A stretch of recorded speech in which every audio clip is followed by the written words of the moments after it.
Hi friends, ഇന്നൊരു hair care ആയാലോ? ഈ ഒരു ഹെയർ പാക്ക് തയ്യാറാക്കാൻ വേണ്ടിയിട്ട് നല്ല ഫ്രഷ് ആയിട്ടുള്ള കറിവേപ്പില വേണം. അതുപോലെ തന്നെ ആലോവേര ജെല്ല്. ഈ ഒരു ജെല്ല് ഞാൻ വീട്ടിൽ തന്നെ ഉണ്ടാക്കിയതാണ്. ഈ രണ്ട് ഇൻഗ്രീഡിയൻസും കൂടി നല്ലതുപോലെ മിക്സിയിലിട്ട് ആവശ്യത്തിന് വെള്ളം ഒഴിച്ച് നല്ല പേസ്റ്റ് പോലെ അരച്ചെടുക്കുക.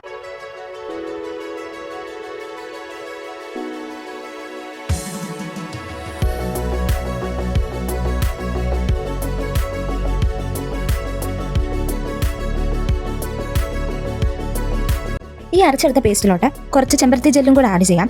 ഇത് വീട്ടിൽ തന്നെ തയ്യാറാക്കിയ ചെമ്പരത്തി ജെല്ലാണ്. നിങ്ങളുടെ കയ്യിൽ ചെമ്പരത്തി ജെല്ല് ഇല്ല എങ്കിൽ അരയ്ക്കുന്ന സമയത്ത് കുറച്ച് ചെമ്പരത്തിപ്പൂവും കൂടി ചേർത്താൽ മതി. ഇത് മൂന്നും കൂടി നല്ലതുപോലെ മിക്സ് ചെയ്ത് നമ്മുടെ പാക്ക് റെഡി ആയിട്ടുണ്ട്. ഇത് നമുക്ക് മാസത്തിൽ 3-4 തവണ ഉപയോഗിക്കാവുന്നതാണ്. പാക്ക് ഇടുന്നതിന് മുമ്പ് നിങ്ങൾ തലയിൽ അല്പം എണ്ണ തേക്കുന്നത് നല്ലതാണ്. 15 മിനിറ്റിന് മുമ്പ് എണ്ണ തേച്ചതിന് ശേഷം പാക്കിട്ട് അരമണിക്കൂർ വെച്ചതിന് ശേഷം കഴുകി കളയാവുന്നതാണ്. ഷാമ്പു യൂസ് ചെയ്യേണ്ട ആവശ്യമില്ല. കറിവേപ്പിലയുടെയും ചെമ്പരത്തിയുടെയും അലോവേരയുടെയും ഒക്കെ ഗുണങ്ങൾ പ്രത്യേകിച്ച് പറയേണ്ട ആവശ്യമില്ല. ഇത് ഉപയോഗിക്കുന്നത് മൂലം നമ്മുടെ താരനൊക്കെ കുറയുകയും നമ്മുടെ മുടി വളർച്ചയെ ത്വരിതപ്പെടുത്തുകയും ഒക്കെ ചെയ്യുന്നുണ്ട്. അപ്പോൾ എല്ലാവരും ഒന്ന് ട്രൈ ചെയ്ത് നോക്കുക.